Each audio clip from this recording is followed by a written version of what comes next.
Para saudara dan saudari yang Tuhan cintai, selamat pagi dan selamat bertemu lagi dalam renungan harian dari Paroki Santo Fransiskus Assisi Apeo, edisi hari Jumat, tanggal 5 Juli 2024, dalam masa biasa yang ke-13. Mengawali hari yang baru ini, kita hendak mendengar dan merenungkan sabda Tuhan. Marilah sebelum kita mendengar dan merenungkan sabda Tuhan, kita berdoa. Dalam nama Bapa dan Putra dan Roh Kudus. Amin. Allah Bapa kami di surga, Engkau menuntun kami di setiap jalan yang kami lalui. Semoga sabda-Mu menjadi terang bagi kami dan tubuh serta darah Putra-Mu membaharui hidup kami. Bersabdalah ya Tuhan, kami siap mendengarkan. Terpujilah Engkau Bapa, Putra dan Roh Kudus, kini dan sepanjang segala masa. Amin.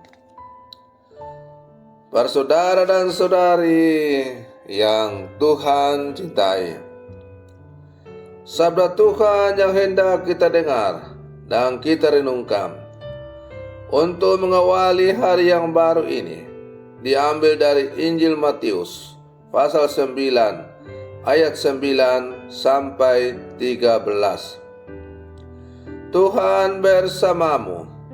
Inilah Injil suci menurut Matius. Pada suatu hari, Yesus melihat seorang yang bernama Matius duduk di rumah cukai.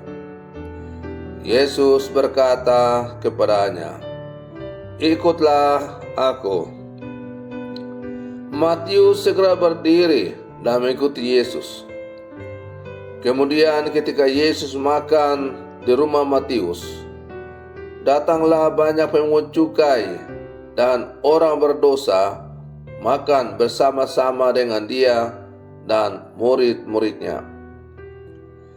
Melihat itu, orang-orang Farisi berkata kepada murid-murid Yesus, "Mengapa gurumu makan bersama-sama dengan pemungut cukai dan orang berdosa?" Yesus mendengarnya dan berkata, "Bukan orang sehat yang memerlukan tabib, melainkan orang sakit. Maka pelajarilah arti sabda ini. Aku menginginkan belas kasihan, bukan persembahan.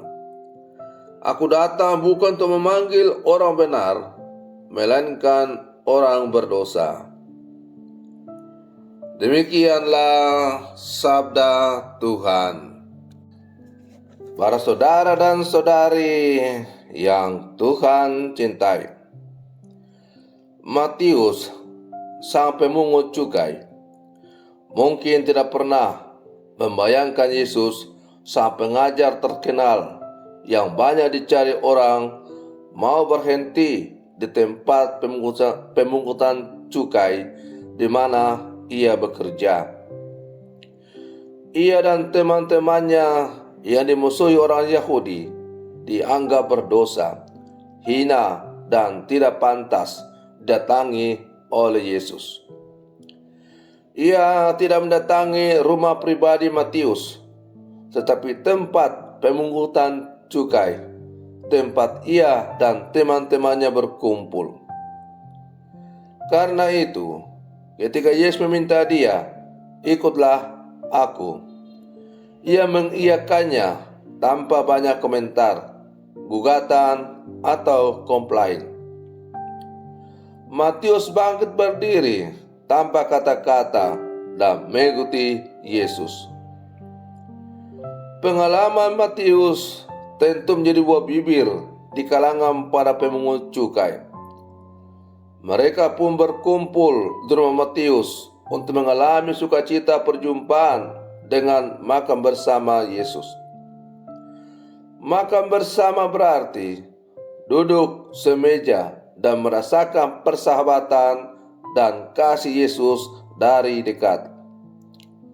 Para saudara dan saudari yang Tuhan cintai, Matius dan teman-temannya berlaku laksana orang-orang yang mendengarkan seruan yang disampaikan dalam kitab Amsal, sebagaimana kita juga dengar bersama melalui bacaan pertama pada hari ini. Kepadamu aku berseru, hai orang yang tak berpengalaman, tuntutlah kecerdasan. Hai orang bebal, mengertilah dalam hatimu. Terimalah didikanku, lebih daripada perak, dan pengetahuan lebih daripada emas pilihan. Karena hikmat lebih berharga daripada permata. Apapun yang orang inginkan tidak dapat menyamainya. Para saudara dan saudari yang Tuhan cintai, ya, memang memilih Yesus hanya dapat dilakukan apabila hati kita selalu dipenuhi dengan kebijaksanaan. Dan kebijaksanaan itu hanya bisa diperoleh kalau kita selalu membuka hati kita kepada bimbingan Roh Allah. Roh Allah lah yang akan membimbing kita untuk datang dan bertemu dengan Yesus. Maka dipanggil menjadi murid Yesus berarti membiarkan diri kita dibimbing oleh Roh Allah untuk menemukan kebenaran yang diajarkan oleh Yesus. Dengan demikian, panggilan menjadi murid Yesus bukan terjadi karena kita yang mau, melainkan oleh karena Tuhan yang memanggil kita melalui bimbingan Roh-Nya itu. Maka sesuai dengan kata-kata Yesus sendiri, bukan kamu yang memilih aku, tetapi akulah yang memilih kamu.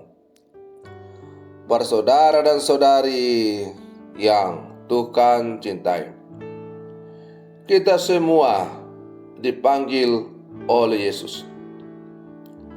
Tetapi tidak cukup hanya dipanggil, kita juga harus berubah. Selain dipanggil, tetapi juga mau untuk dipilih menjadi yang terpilih oleh Yesus. Matius dalam bacaan Injil yang kita dengar hari ini, dia bukan hanya terpanggil mengikuti Yesus karena membuka hatinya kepada bimbingan Roh Allah, tapi juga ia terpilih. Keterpilihannya itu terwujud dengan ketika ia disentuh dan merasakan kasih Allah yang begitu dalam kepada dia, maka dia menanggapinya dengan mengajak Yesus untuk makan bersama dengan dia di rumahnya. Undangan untuk mengundang Yesus makan di rumah tentu terjadi bukan spontanitas begitu saja. Karena Matius tahu bagaimana posisinya di dalam masyarakat. Ia dipandang orang hina, dipandang jelek, dipandang pengkhianat bangsa karena bekerja untuk bangsa penjajah dan sebagainya.